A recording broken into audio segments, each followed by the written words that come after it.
Here we at.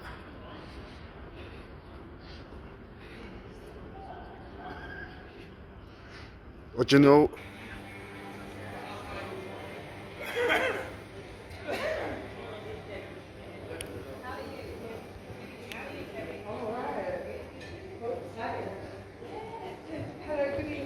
How you doing?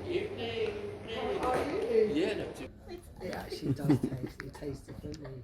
I'm drinking myself to drink it, and then seeing a bottle of Helps the helpline when the helpline needs help. Now that does sound a little bit like a tongue twister, doesn't it? But when you think about it, who helps the helpline when the helpline needs help? I love that title. I think it's a really good question.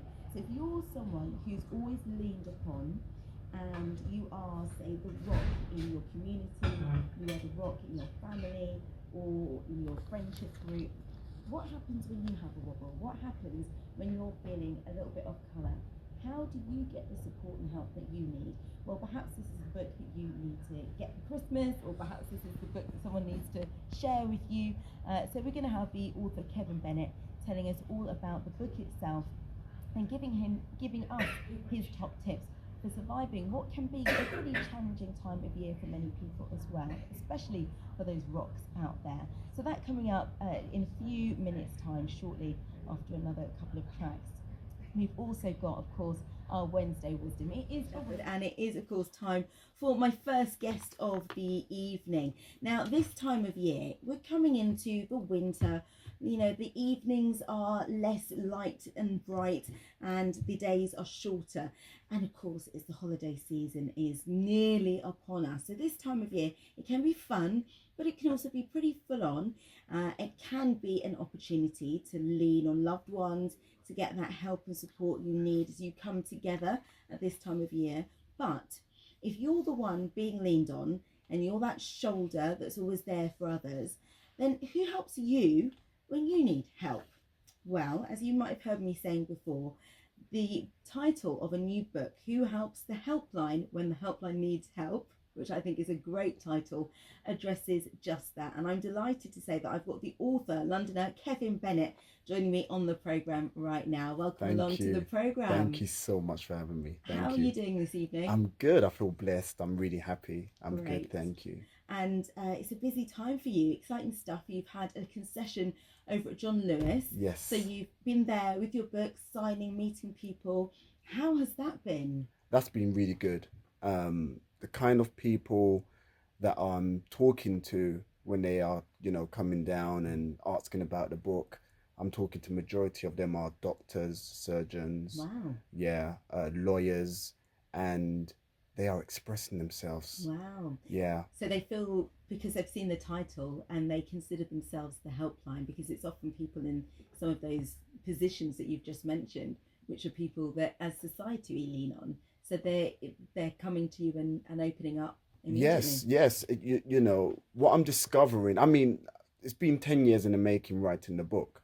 But with that said, when you're talking to people and you're experiencing what they're going through over and over again, what I'm realizing, especially being in John Lewis, is that they don't talk to no one. They've been suffering in silence. Majority of them are doctors suffering in silence. Everyone's looking at the doctor for help and servitude.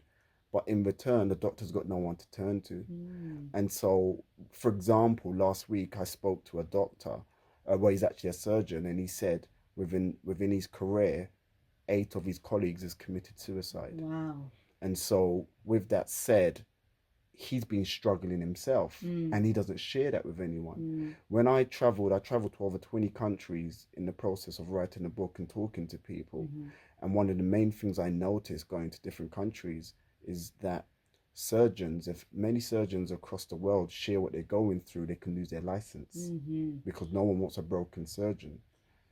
Gosh. So you can imagine just sharing that you're going through some form of trauma can make you lose your livelihood in many parts of the world. And that's one of the main things that I really wanted to address, which I did address in the book. Okay. Gosh, I mean, you're going deep in the book, and by all accounts then in person as well, when people have had the opportunity to talk to you. Yes. And I want to talk then about what makes you qualified, if you like, to be writing such a book. And you are what is described as a mental and emotional strategist. And you talked about the fact that this book has been 10 years in the making. You've had many conversations over that time. You've had a challenging time in your past as well. As a child, up until the age of 22, you had some horrible incidents that you experienced, which you have had to grow from. So just tell us a little bit really about what qualifies you to be able to write a book like this. First and foremost, I think qualifications, first and foremost, before anything else, comes from what you've seen, Life what you've experience. experienced. Yeah. Yeah. Mm-hmm. And so at a young age, I was stabbed on 4 different occasions, Wow. resuscitated on one of the occasions when I stabbed in my back. And then I had a brother that was murdered, shot and killed. I've had a son that has died as Mm-hmm. well. I've had a family member that's committed suicide. I've grew up around so much trauma, next door neighbors and friends. And so your life becomes, when you start to focus on what pain you've experienced yourself, but also your friends, and you want to find a solution for those people. You have to start to kind of go down that rabbit hole. You have to start to discover what is causing so much trauma. Is it generational? Is it environmental? Is it based upon individual circumstances? Because I come from an estate in Brixton, and when you come from estates right across the world, it's not really down to one location, but right across the world, when you're coming from estates, you're living next to trauma, you're living on top of trauma, you're living underneath trauma, and you can't escape it until you have the means or the resources to leave your environment. So for me, I wanted to find ways to help serve and build people in my community. That's where it originally started, is to look at my friends. Why were my friends going through so much pain? And when you look at some of the violence that's happening on the streets now, and which I've been looking into for many years, I've grew up around it. When you're looking at the violence, what's happening on the streets now, most of it comes from trauma, undealt with trauma. And so my early years was really focused on finding out why is my environment so traumatic. And so it started from there. I then traveled to many countries looking at and studying human behavior, and finding out what makes people successful, what makes people fail. And I started to see that there was 5 things in common, that would makes people successful or failure. There's 5 stages. Stage 1 is your belief system. What do you believe, that you're short or tall, fat or thin, male or female, whatever it may be? What's your belief system? Yeah. Stage 1.